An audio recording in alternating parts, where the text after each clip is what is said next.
One of the darkest facts about the Second World War is that many of the most evil war criminals and men who plunged their nations into brutal wars are buried in graves and tombs that still exist today. For example, Benito Mussolini is interred within a large marble tomb, and still today thousands of people every year flock to see the site of his remains. There are also many high-ranking Nazi officials whose remains were buried in graves after their executions. Inside Hameln's Am Weiler cemetery, on a small piece of grass, are graves containing the remains of infamous concentration camp guards Irma Gräser, Johanna Bormann, and the commandant of Bergen-Belsen, the Beast of Belsen, Josef Kramer. These were actually dug up from within the prison's grounds where they were executed, and their bodies were reinterred in the nearby cemetery rather than being cremated. Within the Berlin Invalidenfriedhof, an old military cemetery, are the remains of the butcher of Prague, Reinhard Heydrich, one of the most notorious and brutal war criminals. Heydrich's grave a few years ago was actually broken into, as someone was looking for something, and his burial site was not secret. But there is a cemetery in Munich which contains the remains of a number of people who were executed during the Second World War, and also some high-ranking Nazis.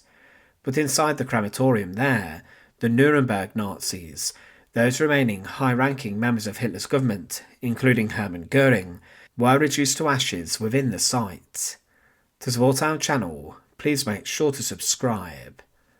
The Ostfriedhof is found inside of Munich, and this translates into English as the Eastern Cemetery. It's located in the district of Obergiesing, and it was first laid out in 1817 before the first burials took place in 1821.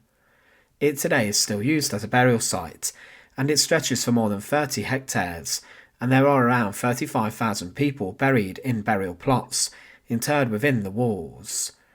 Over time, the Ostfriedhof became bigger and bigger, and different monuments and buildings were established around the site, and it was regarded as one of the great German cemeteries, and especially one of the most prestigious within Munich.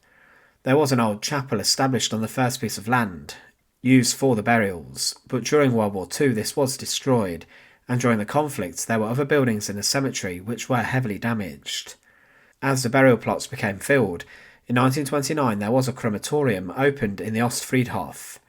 This was a place where the remains of many people would be cremated every single day, and then the ashes of the deceased would be given to the relatives to do with as they pleased. There are, as mentioned, some high-profile people buried in the cemetery.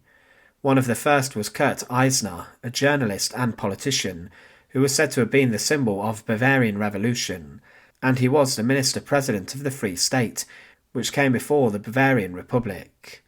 He was assassinated, and his ashes were buried in the Ostfriedhof. A monument was created around this site of burial, but then following the Nazis' seizure of power, the memorial was broken up and destroyed. But one of the most notorious stories around the Ostfriedhof centres around the use of the crematorium at the site.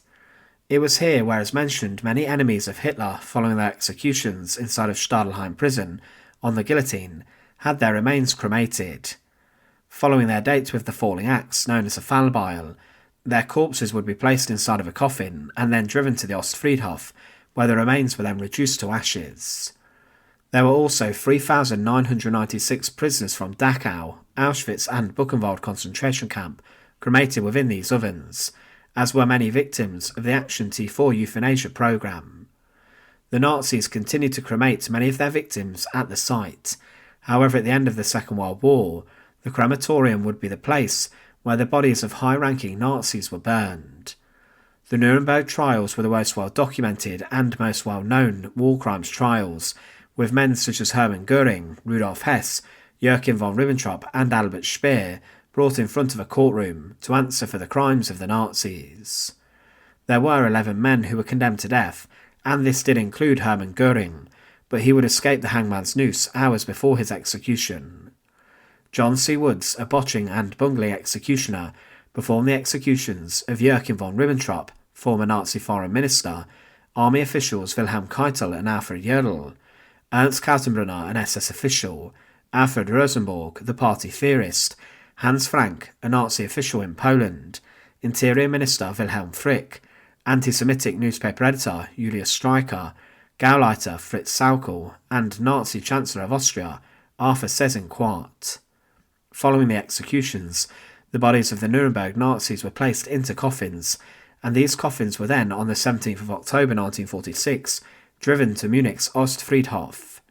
The Americans had brought an extra coffin along, an empty one to conceal the bodies of the Nazis as 12 American soldiers who had died in hospital. The operation to burn the bodies was incredibly secret, and the coffins arrived at the crematorium in the Ostfriedhof. They were burned one after each other, and the Crematoria officials were not informed that these were the remains of the Nuremberg Nazis. Goering's body was also burned, despite the fact he was not executed. The ashes after these burnings were then collected, and they were then scattered in the Isar River nearby. There are other high-ranking officials buried inside the Ostfriedhof, including many who were close to Hitler and the leadership of Germany during the Third Reich. Munich was considered the birthplace of Nazism, and it was here where Hitler wanted to take control in his failed putsch, so many of his earliest supporters were from Munich and the local area, meaning that when they died, they were buried in the Ostfriedhof. Julius Schaub was a close aide and adjutant to Hitler, and he served the dictator from the 1920s until his death in April 1945 within Berlin. Schaub was a loyal man, and he would take care of Hitler's belongings and papers when he travelled to different countries to meet with different leaders, and he was a trusted official who Hitler enjoyed the company of. He was promoted to high ranks in the SS, and he remained in Hitler's staff for over 20 years.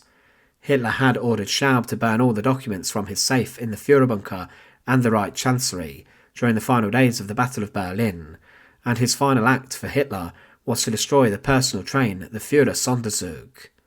But after the Second World War, Schaub was arrested by the Americans and was classified by denazification proceedings, but was said to have not been involved in war crimes.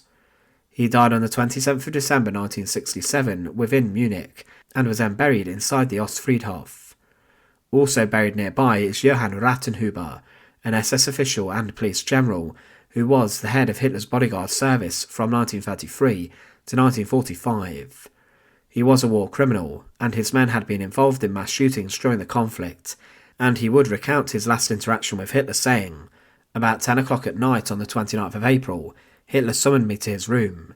Hitler said, 'You have served me faithfully for many years. Tomorrow is your birthday, and I want to congratulate you and thank you for your faithful service, because I shall not be able to do so tomorrow. I've taken a decision, I must leave the world.' I went over to Hitler and told him how necessary his survival was for Germany, and that there was still a chance to try and escape from Berlin and save his life. What for, Hitler argued, everything is ruined, and to flee means falling into the hands of the Russians." He was not there when Hitler died, and Rattenhuber did not see Hitler's body, but he did try to escape the Führer bunker and the Reich Chancellery region. He was taken as a prisoner by the Soviets, and gave detailed descriptions as to Hitler's last days. He was imprisoned by the Soviets, but was released in 1955 before he returned home to Munich, and died 2 years later, and was buried inside the Ostfriedhof. Hjalmar Schacht was the president of the central bank and the Minister of Economics for some years during Hitler's time in power. He was said to have been responsible for an economic miracle, but he opposed Hitler's plans to rearm Germany, as it violated the Treaty of Versailles. Schacht clashed with other Nazis including Hitler, and he left government in January 1945. He was arrested by the Gestapo following the July 20th plot in 1944 that saw Hitler's headquarters, the Wolf's Lair, bombed. He was a prisoner of Flossenburg concentration camp, but he was later brought to the Nuremberg trials and was acquitted of war crimes. After the war he even started his own bank, but died on the 3rd of June 1970, and he too was buried in the Ostfriedhof.